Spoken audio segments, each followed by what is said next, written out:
Dios te salve María, llena eres de gracia, el Señor es contigo.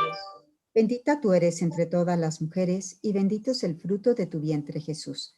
Santa Santa María, María, Madre de Dios, ruega ruega por por nosotros los pecadores, ahora. ahora y en la hora de nuestra muerte. Amén. Gloria al Padre, y al Hijo, y al Espíritu Santo. como era en un Ahora en un principio, ahora y siempre, por los siglos de los de los siglos. Amén. siglos. Amén. Cristo Rey nuestro, Venga tu reino. Virgen prudentísima, María, Madre de la Iglesia. Ruega por Ruega por nosotros. En nombre del Padre, del Hijo y del Espíritu Santo. Amén. Amén. Bueno, como les decía, hoy vamos a ver este dogma tan bonito que es la maternidad divina.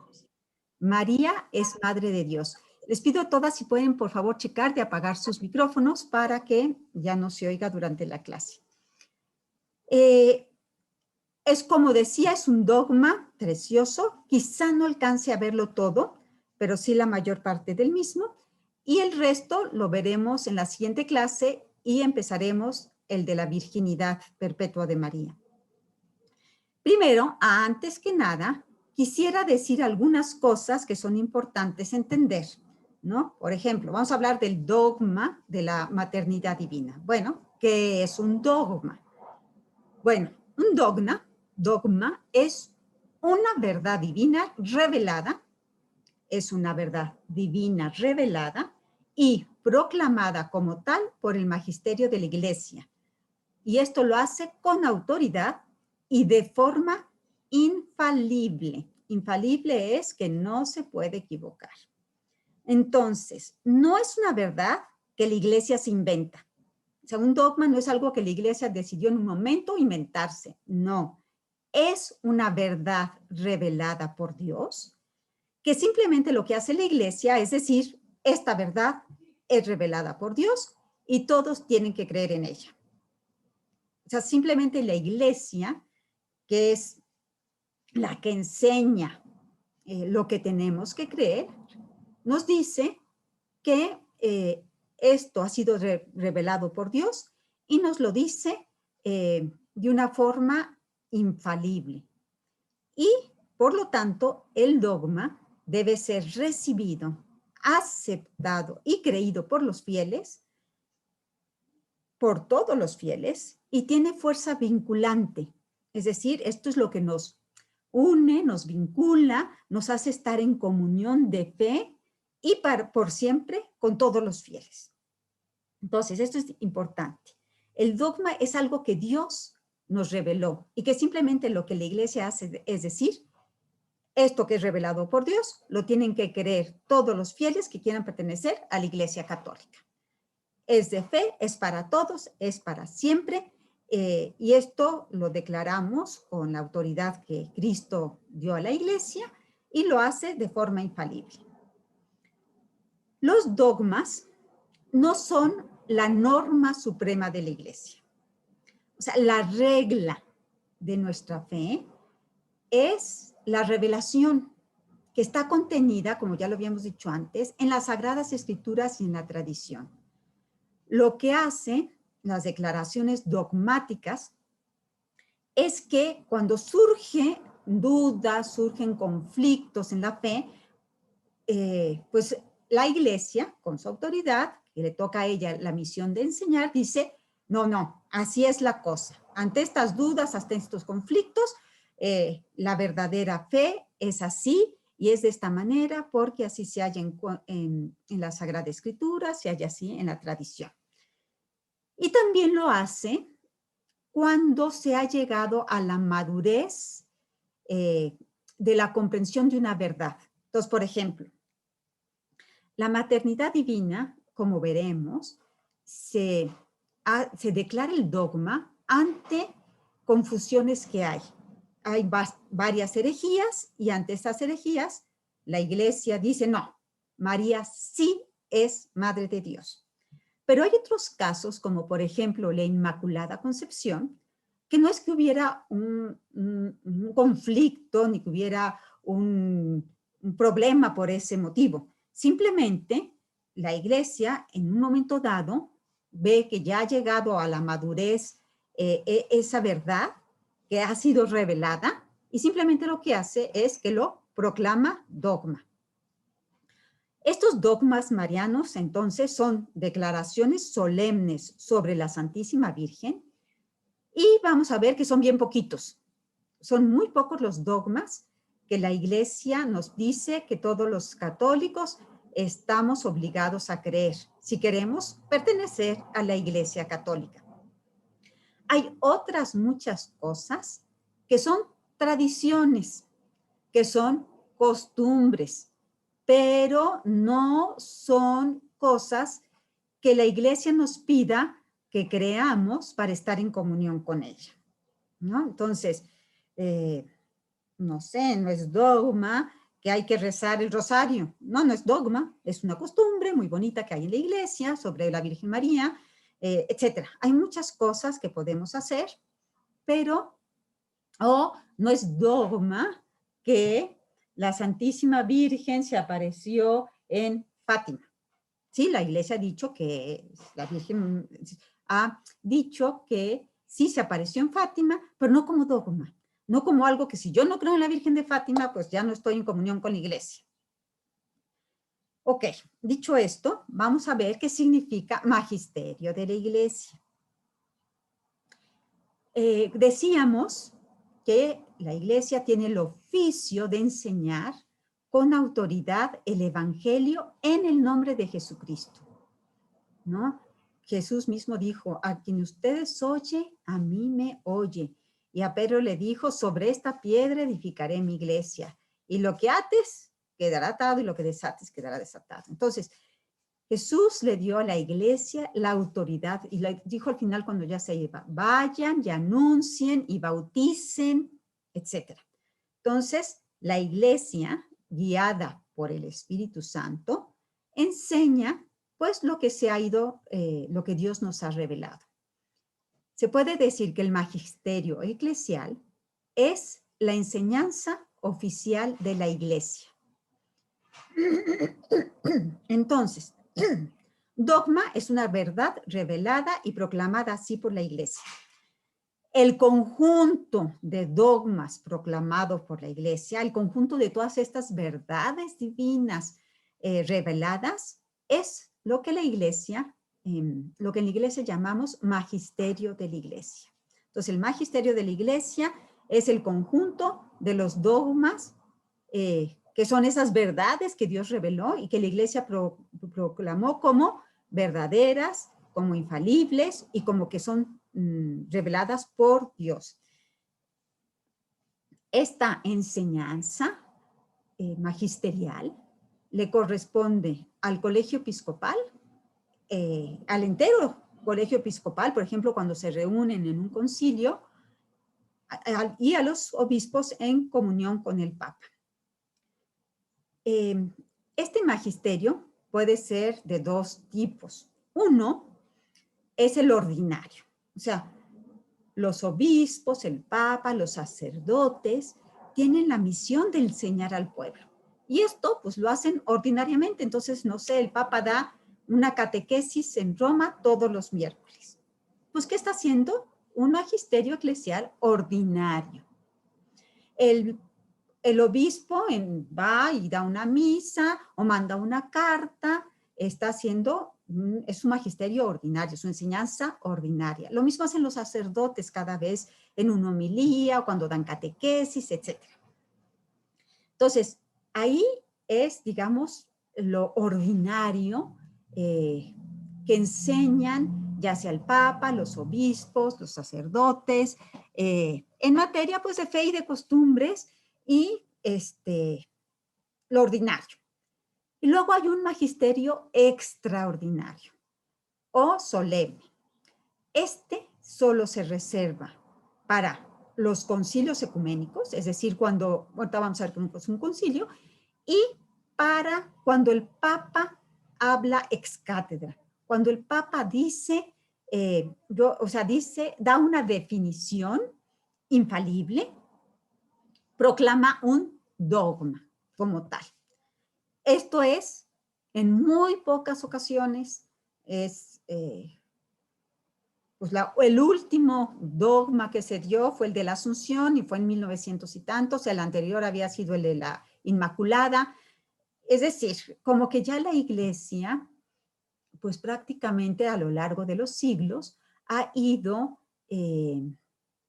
pues sí, viendo cuál es la Iglesia, la enseñanza de la Iglesia, qué es lo que sí tenemos que creer, lo que no. Y pues ya ahorita realmente, pues ya todo está, se puede decir que todo está dicho.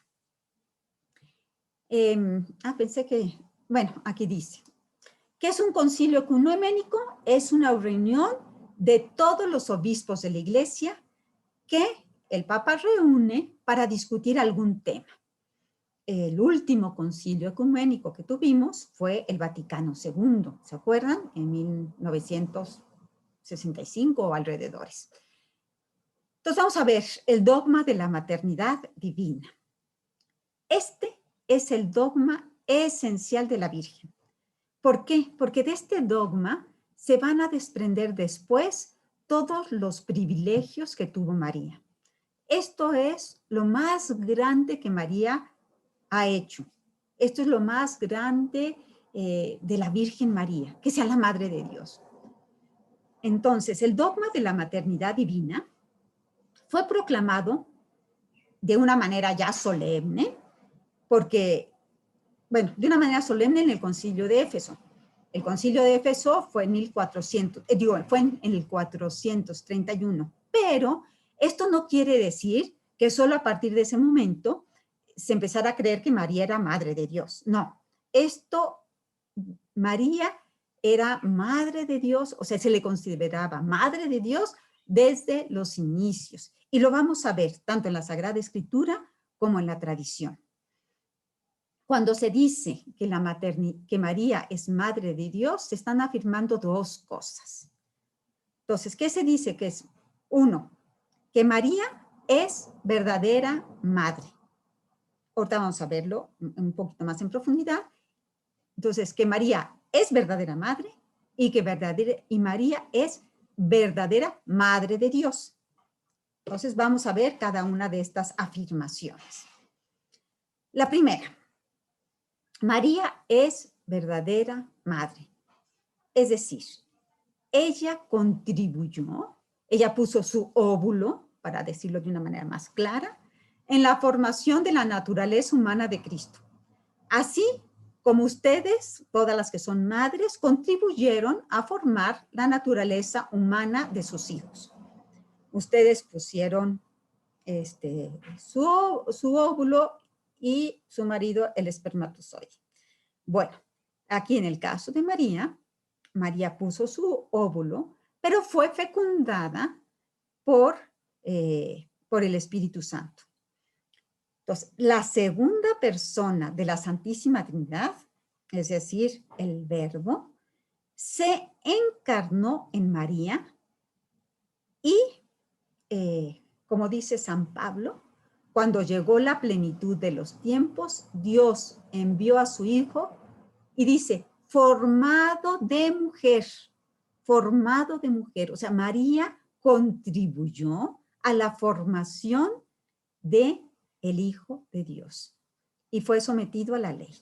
Entonces, Jesús, en cuanto hombre, toma su cuerpo de María en el tiempo. Entonces, esto significa que Jesús se tuvo que ver parecido muchísimo a la Santísima Virgen. Él en hombre, María en mujer, pero pues María es verdadera madre, se encarnó y María le dio, ayudó, se puede decir, a formarse, a que se formara. Por otro lado, también se afirma la otra verdad, que María es verdadera Madre de Dios. Y esto lo vamos a ver, digamos, todavía más detenidamente. ¿Qué significa esto? Que ella concibió y dio a luz a la segunda persona de la Santísima Trinidad, aunque no en cuanto a su naturaleza divina, obviamente, sino en cuanto a su naturaleza humana.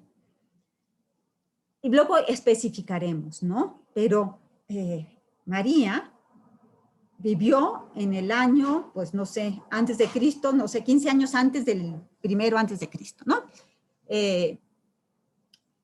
Antes de eso, pues Dios ya existía, ¿no? No es que María de la naturaleza divina, o sea, ya existía desde todos los siglos, desde siempre, ¿no? En Dios no hay tiempo y Él desde siempre ha existido. Pero en el tiempo, la Santísima Trinidad decide que la segunda persona se encarne, es decir, tome carne, que tenga una naturaleza humana y que ésta la tome de la Santísima Virgen. Luego a lo mejor quedan dudas, no se preocupen, vamos a dejar al final tiempito para poder resolverlas. Y esto de que María es verdadera Madre de Dios, dice San Juan Pablo II en su encíclica Redentoris Mater. Dice, María sabe que el que lleva por nombre Jesús ha sido llamado por el ángel Hijo del Altísimo. ¿Se acuerdan? Cuando el ángel se le aparece a María, le dice que lo que nacerá es el Hijo del Altísimo. También sabe que lo que ha concebido y dado a luz ha sido sin conocer a ningún varón. Y que esto ha sido, como le dijo el ángel, por obra del Espíritu Santo. Y que esto ha sido por el poder del Altísimo, que ha extendido su sombra sobre ella. También María sabe que el Hijo dado a luz virginalmente, que esto ya lo veremos, esto de dar a luz virginalmente, es precisamente aquel santo Hijo de Dios del que le dijo el ángel, porque le dijo, será llamado santo, será llamado Hijo de Dios. Entonces, María tiene claramente que el Hijo que lleva en su seno es el Hijo del Altísimo, que el poder del Espíritu Santo es el que la ha llenado, que es hijo, o sea, que el que va a nacer de ella es Hijo de Dios. Vamos ahora, esta verdad de que María es verdadera Madre de Dios, lo vamos a ir viendo, y también el que María es verdadera Madre, lo vamos a ir viendo, en primer lugar, en las Sagradas Escrituras, y después lo veremos en las padres de la iglesia y la tradición. Y vamos a empezar ahorita con las Sagradas Escrituras. Para que vean, ya lo habíamos visto cuando vimos el Antiguo Testamento, como verán, muchos de los textos que dijimos los vamos a ver ahora, pero ya enfocados directamente a la maternidad divina, que es el dogma que estamos viendo ahorita. Entonces, la expresión Madre de Dios, como ustedes puedan poder ver, no aparece así exacta Madre de Dios, como tal no aparece en la Sagrada Escritura, pero sí aparecen equivalentes de esto. Por ejemplo, se dice que es Madre del Señor, que es Madre de Cristo, que es Madre de Jesús, y veremos otros textos, ¿no? Entonces empezamos con el Antiguo Testamento. ¿Se acuerdan? En el Antiguo Testamento hay dos textos en los que aparece María como la mujer que será la madre del Redentor, la madre del Mesías que he prometido. Estos textos, los principales son dos, y es uno, cuando es en el Génesis, ¿se acuerdan? Cuando después de que Eva peca, le dice Dios, le dice Dios a la serpiente, establezco enemistad entre ti y la mujer, entre tu descendencia y su descendencia. Él te aplastará la cabeza y tú le acecharás su calcañar. En algunas traducciones dice él, en otras dice ella. Pero bueno, en este texto se está hablando de que Dios mandará a un Mesías y que pues le aplastará la cabeza a la serpiente, al demonio, y que él vendrá de una mujer. Y también cuando dice en Isaías, el Señor mismo os dará por esto la señal. He aquí que una virgen concebirá y dará a luz, o sea, concebir, lo que se llama concepción. Ustedes saben que lo que se llama la concepción es el momento en que el óvulo queda fecundado, la Virgen concebirá y dará a luz un hijo. Lo que da a luz no es aire, lo que da a luz es un hijo. Y este hijo será llamado Emmanuel, que quiere decir Dios con nosotros. Si se dan cuenta, y será llamado Dios con nosotros. Entonces, ¿qué es lo que da luz al Hijo de Dios? En el Nuevo Testamento, ¿cuáles son los textos que aparecen en el Nuevo Testamento? Por un lado está Gálatas. Al llegar la plenitud de los tiempos, envió Dios a su Hijo, nacido de mujer, nacido bajo el régimen de la ley, para rescatar a los que se hallaban sometidos a ella y para que recibiéramos la condición de hijos. Es decir, el Hijo preexistente, que es Dios de Dios, luz de luz, fue enviado por el Padre y nació de una mujer. No es que fuera enviado por el Padre y después se metiera ya en un hombre, que le llamamos Jesús. No, nació de una mujer, nació, o sea, lo que nació de María es Dios. Al llegar la plenitud de los tiempos, envió Dios a su Hijo, que nació de una mujer. ¿Ok? Otros textos, está por ejemplo el de Romanos, de ellos, es decir, los israelitas, también procede Cristo según la carne, el cual está por encima de todas las cosas, Dios bendito por los siglos. Amén. Es decir, de María, que es una israelita, procede Cristo, que es Dios según la carne. ¿Se dan cuenta? O sea, de ellos también procede Cristo según la carne, el cual está por encima de todas las cosas. Este Cristo es Dios bendito por los siglos. Entonces, ¿quién es la israelita? Pues es María. Y de ella procede este Cristo que es Dios según la carne. Los otros textos son, pues para mí, súper obvios. Cuando en Lucas le dice, el ángel respondió, el Espíritu Santo vendrá sobre ti y el poder del Altísimo te cubrirá con su sombra. ¿Se acuerda que dijimos que la sombra era la presencia de Dios? En el Antiguo Testamento, siempre que se hablaba la sombra, era los israelitas, la sombra se posaba y una nube los cubría, y lo mismo esta nube apareció en la transfiguración, en el bautismo, etc. Entonces la nube era la presencia de Dios.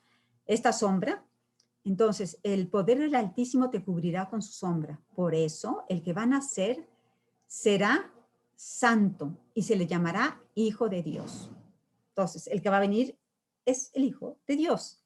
Y esto va a ser por obra del Espíritu Santo. Luego cuando está con Isabel, dice Isabel, bendita tú entre las mujeres y bendito el fruto de tu seno. ¿Cómo así que viene a visitarme la madre de mi Señor? ¿Se dan cuenta? O sea, claramente Isabel está proclamando a María como madre de Dios, madre de su Señor. Y luego más adelante, cuando ya están en Belén, mientras estaban allí, se le cumplieron los días del alumbramiento y dio a luz a su hijo primogénito. María, aquí, si ustedes se fijan, estamos insistiendo en dos cosas. Una, que María parió, es decir, que María es verdadera madre, que María realmente alumbró a su hijo, o sea, tuvo un parto. ¿Por qué? Porque ya verán después, cuando veamos las herejías que han habido, pues muchos dicen que no, que nunca hubo un parto, ¿no? Entonces, por eso sí, también aquí se quiere como recalcar, por un lado, que María es madre, es decir, que sí parió a un hijo, dio a luz un hijo, tuvo un parto como cualquier persona, y por otro lado, que este niño que nació es hijo de Dios. Entonces estamos queriendo las dos cosas y por eso a veces se subraya más que es Dios y otras veces que dio a luz un hijo, ¿sí? Que realmente alumbró. Entonces, mientras estaban allí, se le cumplieron los días del alumbramiento y dio a luz a su hijo primogénito. Entonces, como decíamos, María parió, fue un parto real. No es una apariencia de maternidad. María es verdadera madre. Y luego en Mateo dice, ¿se acuerdan cuando está José?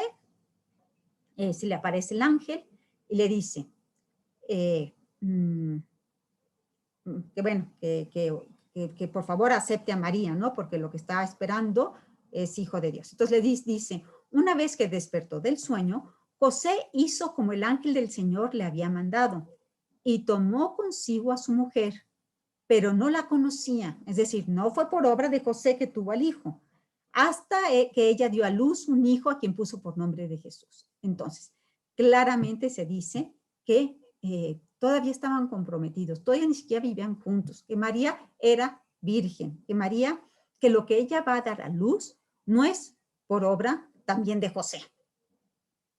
Entonces, todos estos son textos del Antiguo Testamento y del Nuevo Testamento que nos están diciendo, hablando de la maternidad divina. Entonces, como ustedes pueden ver, realmente, pues María era madre de Dios, es madre de Dios, y así la consideraron los cristianos desde el día 1, ¿no? Porque estos textos pues fueron escritos por los que vivieron con Jesús.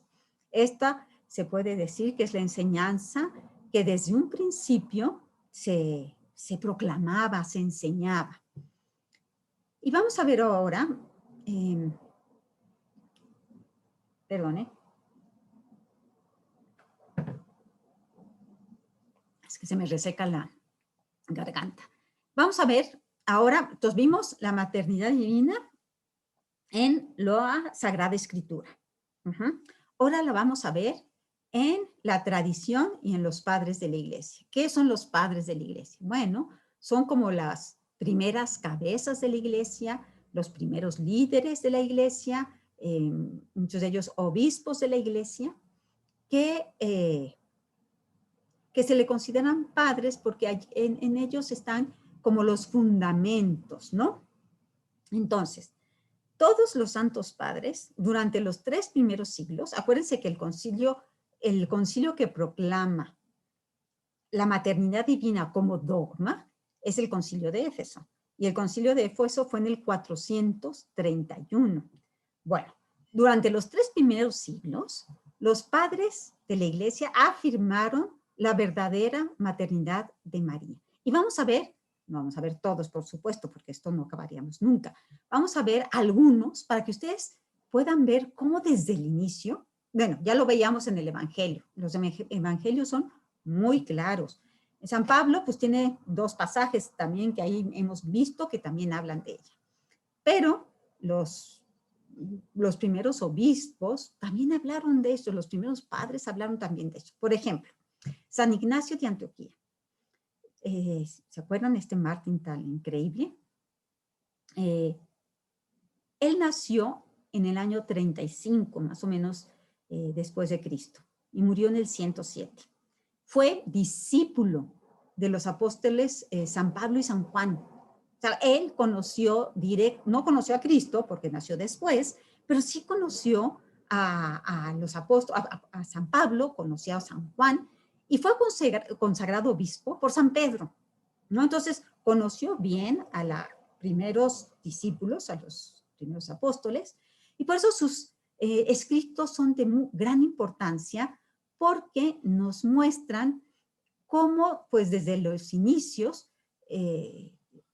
esta doctrina es desde los tiempos apostólicos, de que María es Madre de Dios. ¿Y qué dice San Ignacio de Antioquía? Dice, nuestro Dios, Jesucristo, ha sido llevado en el seno de María según la economía divina, nacido del linaje de David y del Espíritu Santo, ¿no? Se ve claramente cómo casi está repitiendo lo que San Lucas dijo, ¿no? Lo que está escrito en el Evangelio de San Lucas. Nuestro Dios, Jesucristo, o sea, Jesucristo es Dios, ha sido llevado en el seno de María, según la economía divina, nacido del linaje de David, es decir, nacido de una israelita, y del Espíritu Santo. Entonces, lo que van a hacer es, por una parte de María, pero por otra parte es del Espíritu Santo. Y vamos a ver, bueno, otros más padres de la iglesia. Empezamos con el más antiguo, San Ignacio de Antioquía, pero van a ver que todos estos pues son de los primeritos siglos, ¿no? San Justino nació en el año 100, murió en el 165. Él se convirtió más tarde, por ahí de los 30 años. Entonces esto pues, lo tuvo que haber dicho por ahí del 140, no sé, en adelante. Dicen, porque Eva, él es el creo que primero que hace esta comparación de Eva con María. Bueno, no estoy segura, pero bueno, él hace esta comparación. Porque Eva, cuando aún era virgen e incorrupta, habiendo concebido la palabra que le dijo la serpiente, dio a luz la desobediencia y la muerte. Es decir, Eva, siguiendo lo que le dijo la serpiente, lo que dio a luz fue desobediencia y muerte. Mas la Virgen María, habiendo concebido fe y alegría, cuando el ángel Gabriel le anunció que el Espíritu del Señor vendría a ella y la virtud del Altísimo la cubriría con su sombra, de suerte que el ser santo nacido de ella sería el Hijo de Dios. Si se fijan, todos estos primeros padres toman del Evangelio de San Lucas la doctrina y simplemente la van como pues, reafirmando, cuando el ángel Gabriel le anunció que el Espíritu del Señor vendría a ella y la virtud del Altísimo la cubriría con su sombra, de suerte que el ser santo nacido de ella sería Hijo de Dios. Entonces está claro que María da luz al Hijo de Dios. Y dice también, Cristo, el Hijo de Dios, por un lado, existía antes del lucero y de la luna. Antes de la creación del mundo ya existía Cristo. Y por otro, consintió encarnándose en ser engendrado por esta virgen que procedía del linaje de David. Después vamos a hacer como aclaraciones de qué significa esto, ¿no? Como, sí, María es, como decíamos antes, es madre de la naturaleza humana del Hijo de Dios. Pero el Hijo de Dios ya existía desde toda la eternidad. Pues Cristo, el Hijo de Dios, por un lado existía antes del lucero y de la luna, es decir, antes que todo, y por otro lado consintió, encarnándose, la Virgen María, en ser engendrado por esta Virgen que procedía del linaje de David. Luego, por ejemplo, San Irineo, en el año 130 al 202, este Cristo, que como logos del Padre estaba con el Padre, fue dado a luz por una virgen. O sea, María dio a luz realmente a Cristo. Y este Cristo estaba antes en el logos del Padre. San Hipólito, el Verbo descendió del cielo a la Santísima Virgen para que, encarnado en ella y hecho hombre en todo menos en el pecado, salvara a Adán que había perecido. No sé si ustedes se dan cuenta, es la misma doctrina que nosotros hemos recibido. Simplemente que esto sucedía en los primeros años de la historia del catolicismo. Estos personajes de los primeros siglos, estamos hablando aquí del siglo II, pues la doctrina que enseñan es la misma que nosotros hemos recibido. Ya en el siglo III se comienza a utilizar el título Theotokos. Theotokos significa Madre de Dios.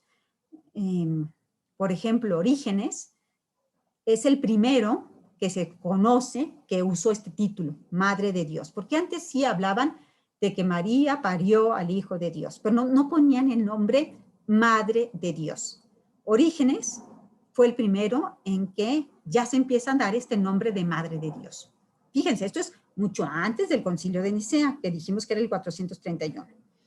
Entonces, a partir de entonces, ya de Orígenes para en adelante, ya son muchos los santos padres que se detienen a explicar esta verdad teológica de que María es Madre de Dios. Así están San Efrén, San Atanasio, San Basilio, San Gregorio de Nacianceno, San Gregorio de Niza, San Ambrosio, San Agustín, etc.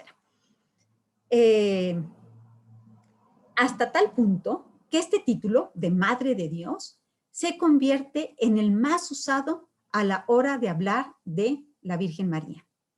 Por ejemplo, San Atanasio, por poner uno, pongo dos, por nosotros tomada carne de la Virgen María, Madre de Dios, hízose hombre. Y en San Gregorio Nacianceno, si alguno no reconoce a Santa María como Madre de Dios, es que se haya separado de Dios. Entonces, como pueden ver, aunque esta doctrina va a quedar definida como dogma en el Concilio de Éfeso, ya desde antes, ya en la tradición, en los padres de la Iglesia, era pues una verdad que todo mundo pues sabía.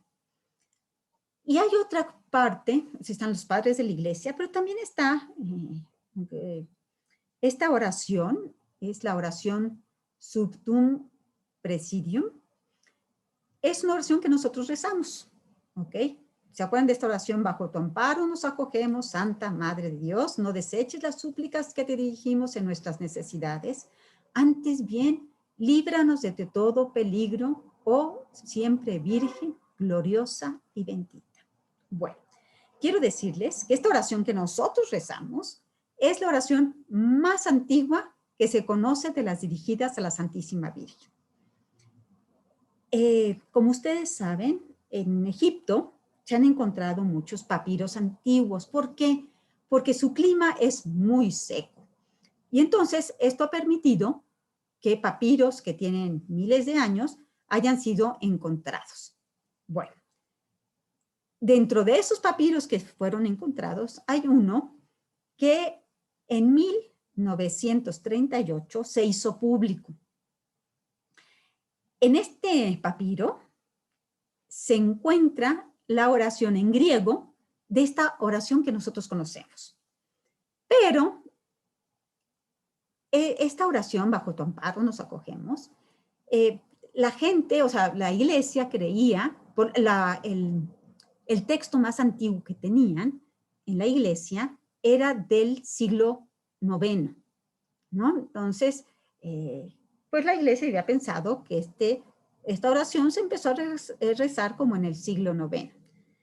Se descubre este papiro y los estudiosos lo datan del siglo III. Y lo más probable en torno al año 250. Entonces, fíjense qué bonito. Esta que nosotros rezamos ahora, en el año 2020, ¿estamos? ¿21? Ya se rezaba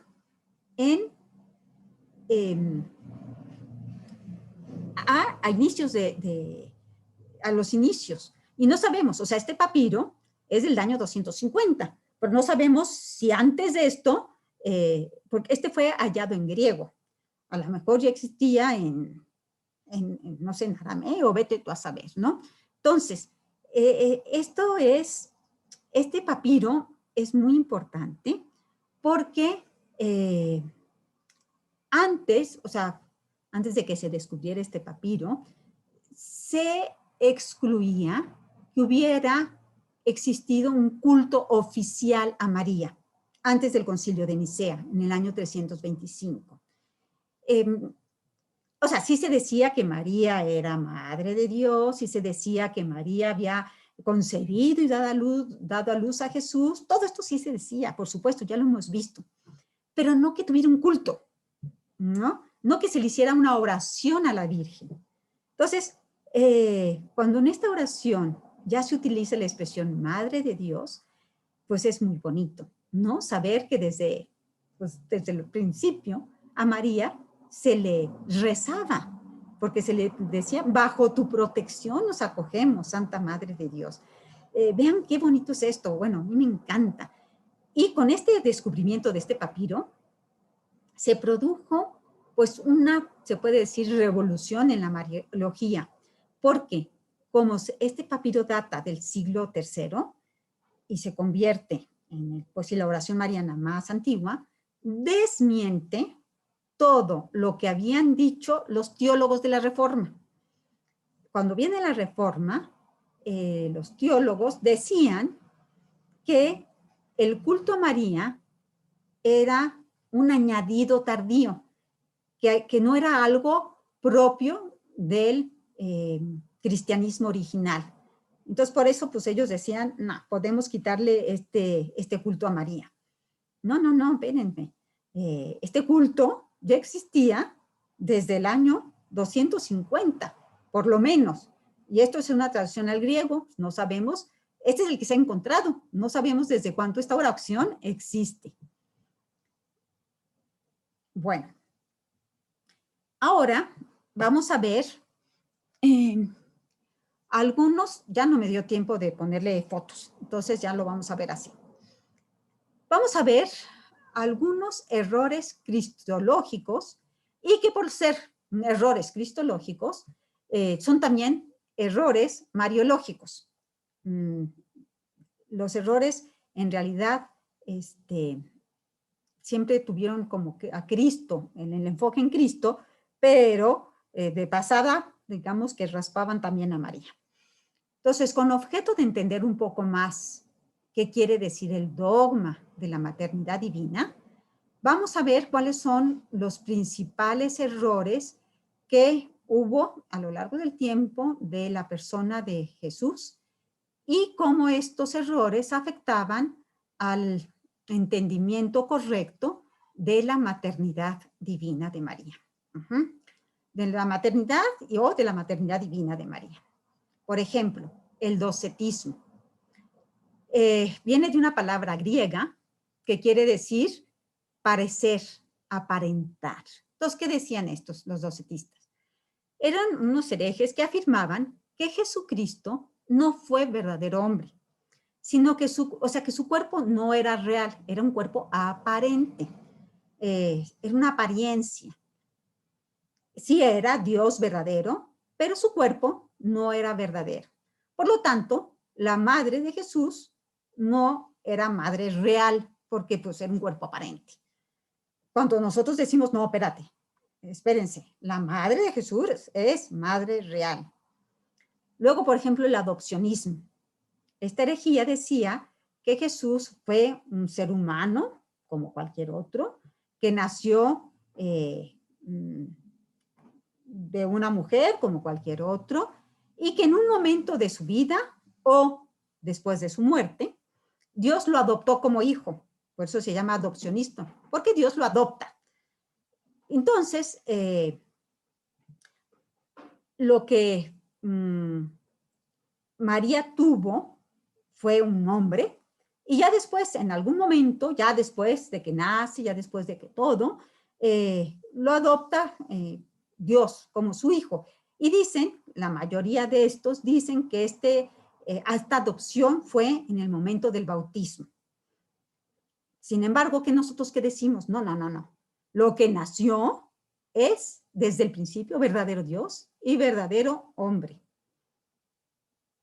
Otro error, otra herejía, los monofisistas, con Apolinar de la Odisea y Eutiques. ¿Qué decían ellos? Que eran sus principales exponentes. Afirmaban que en Cristo no hay más que una naturaleza. Y esta naturaleza especial, formada por la divinidad y la humanidad, no hay dos naturalezas, es una sola naturaleza, y por lo tanto, Cristo no tendría naturaleza divina ni naturaleza humana, por lo que María no podía llamarse madre de Cristo. Entonces, no hay dos naturalezas, hay una sola naturaleza, medio combinada, medio extraña. Y luego vienen los nestorianos. Bueno, entre medias hay otros, Están los gnósticos, pero bueno, no vamos a ver todos. Estamos viendo algunas de ellas. Y por último vamos a ver los nestorianos, porque se puede decir que gracias a Nestorio es que se proclama el dogma de la santísima, de la maternidad divina. ¿Qué decía Nestorio y los que estaban con él?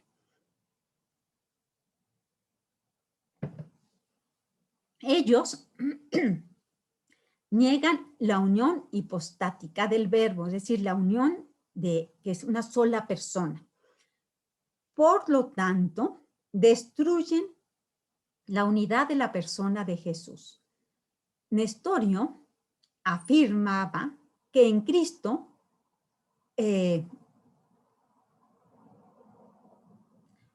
sí decía que existía Cristo, pero que estaban unidos moralmente. Que María, o sea, que no había una sola persona, ¿no? Es medio extraño lo que él decía. Vamos a ver un poco lo que él decía más detenidamente.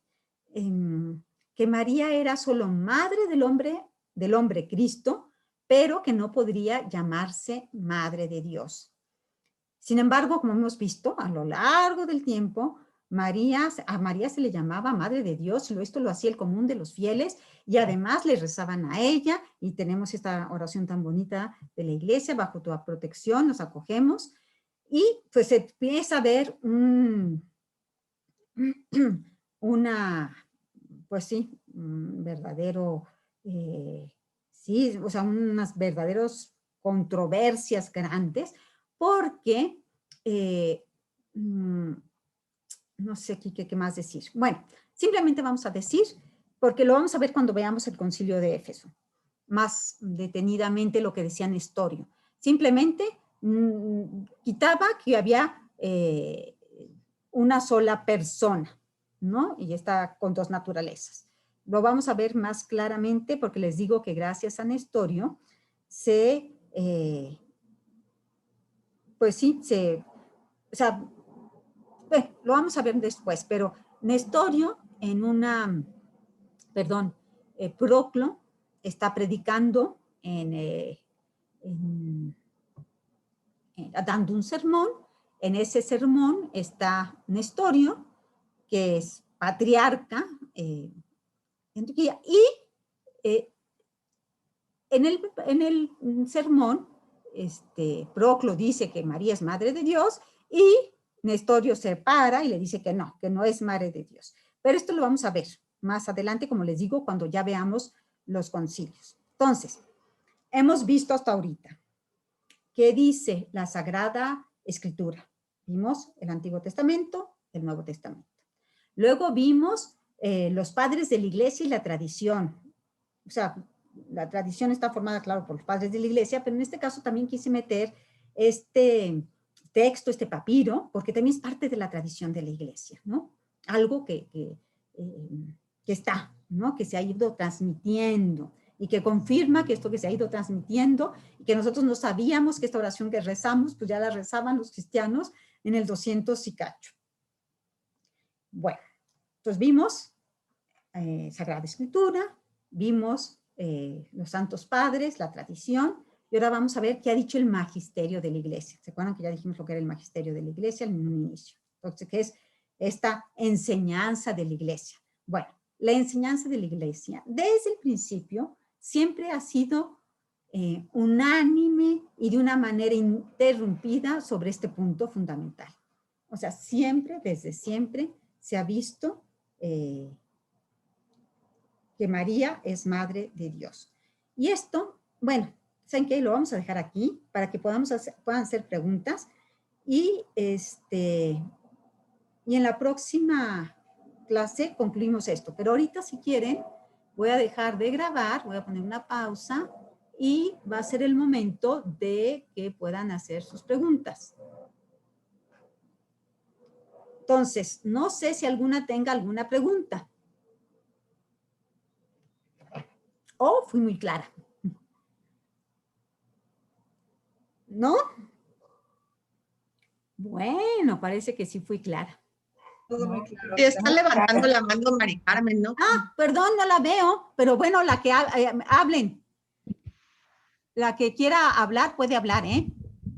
No, todo muy claro, Ana. Ah.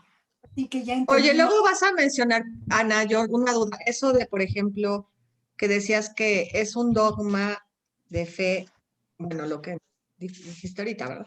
Pero que no, por ejemplo, rezar el rosario obligatorio y todo eso, ¿lo vas a decir así más claro o nada más así como lo mencionaste? Sí, digo, en sí los pensaba solo decir así, pero a lo que a lo que vamos a ir viendo es que dogmas de la Santísima Virgen son poquitos. O sea, es el dogma de la Inmaculada, el dogma de la virginidad, el dogma de la Asunción. Lo demás son tradiciones. Si alguien no quiere rezar el rosario, no pasa absolutamente nada. ¿Sí me explico? Sí. muy bien. Sí, es la oración oficial como más de la iglesia, pero es algo que es optativo. Pero no te hace menos cristiano, menos católico, ¿no?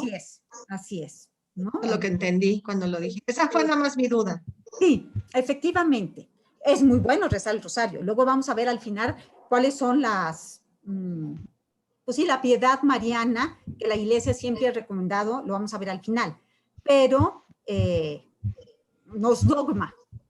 Sí, hay que separar lo que realmente es dogma de lo que es, pues sí, tradiciones, de lo que es bueno, lo que si yo no quiero, no me estoy separando de la iglesia. Exacto. Son devociones. Exactamente, son devociones. Muy bien dicho. Ok. Sí lo entendí muy bien porque si una vez me comentó una persona algo así, Ajá. no contesté nada, me quedé callada porque pues a mí sí me habían dicho que tenía que rezar casi el rosario todos los días, ¿no? Entonces, no dije nada, pero ya ahorita que lo confirmaste, pues ya entendí más que sí es bueno, pero no deja de ser católica la persona por no hacerlo, ¿no? O sea, Así es. que O sí sea, me es lo una comentaron. maravillosa costumbre y hay que rezarlo y tiene montones de beneficios, ¿no? Dicen que la familia que reza unida permanece unida, etcétera, ¿no?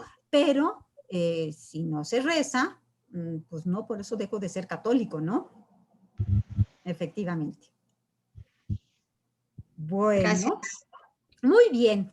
Pues entonces, si nadie tiene otra pregunta, concluimos con esto. Y les digo, vamos a acabar, todavía nos falta ver qué ha dicho la iglesia, o sea, exactamente qué es lo que definió la iglesia, cuál es el texto del dogma de la Santísima Virgen.